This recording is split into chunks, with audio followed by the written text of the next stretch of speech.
Tanggal 11 Maret tahun 1944. Penglihatan ini muncul ketika aku sedang berdoa, dan aku letih serta galau, dan dengan demikian dalam kondisi terburuk untuk memikirkan perkara-perkaraku. Akan tetapi keletihan jasmani dan mental serta kegalauan lenyap begitu Yesusku muncul dan aku pun menulis. Yesus sedang berjalan di suatu jalanan berdebu bermandikan sinar matahari yang terbentang sepanjang tepi danau. Dia mengayunkan langkahnya menuju desa dengan dikelilingi oleh suatu himpunan besar orang, yang pastilah menantikannya.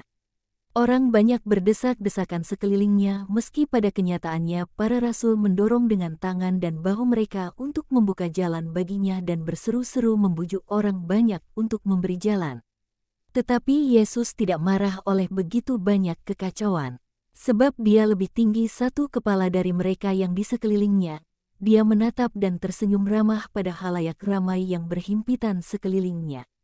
Dia menjawab salam mereka. Dia membelai beberapa anak laki-laki yang berhasil menerobos pagar kaki orang-orang dewasa dan dengan demikian dapat mendekatinya.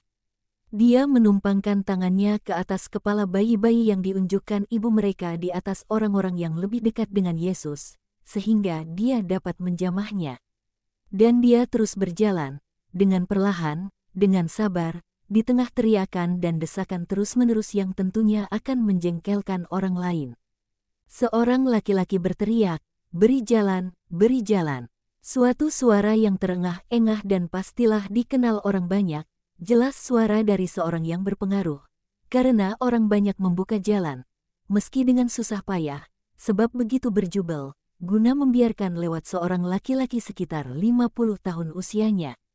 Dia mengenakan pakaian panjang yang longgar dan pada sekeliling kepalanya ada semacam sapu tangan putih, yang kedua ujungnya terjuntai jatuh ke kedua pipi dan lehernya.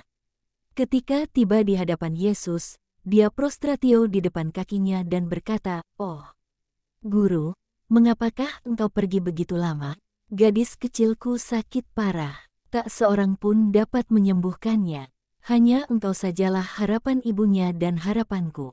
Marilah, Guru, aku telah menantikanmu dengan harap cemas yang hebat. Sudi datanglah segera." Putri tunggalku tengah meregang nyawa dan dia menangis. Yesus menumpangkan tangannya ke atas kepala laki-laki yang menangis itu, yang terbungkuk dan gemetar oleh isak tangis. Dan menjawabnya, "Janganlah menangis. Milikilah iman, putrimu akan hidup. Marilah kita pergi kepadanya. Berdirilah, marilah kita pergi." Perkataan terakhirnya kedengaran seperti suatu perintah. Sebelumnya, dia adalah sang penghibur, sekarang adalah sang penguasa yang berbicara. Mereka berangkat. Yesus berjalan di samping si ayah yang menangis dan menggenggam tangannya. Dan ketika laki-laki malang itu terlebih terguncang oleh isak tangis yang terlebih pilu, aku melihat Yesus menatap padanya dan menggenggamkan tangannya dengan lebih erat. Dia tidak melakukan apapun lainnya, tetapi betapa banyak kekuatan yang pastilah mengalir masuk ke dalam jiwa yang diperlakukan seperti itu oleh Yesus. Sebelumnya Yakobus yang berada di tempat di mana si ayah sekarang berada. Tetapi Yesus membuatnya minggir untuk memberikan tempat kepada si ayah. Petrus berada di sisi lain Yesus. Yohanes berada di samping Petrus dan mereka berdua berupaya membendung desakan orang banyak, sementara Yakobus dan Iskariot melakukan yang sama di sisi lainnya, di sebelah si ayah yang menangis.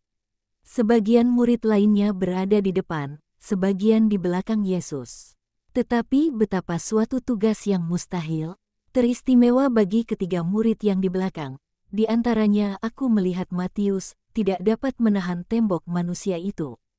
Tetapi ketika mereka terlalu banyak mengeluh atau mereka nyaris memaki halayak ramai yang mendesak, Yesus menoleh ke belakang dan berkata lembut, "Biarkan orang-orang kecilku,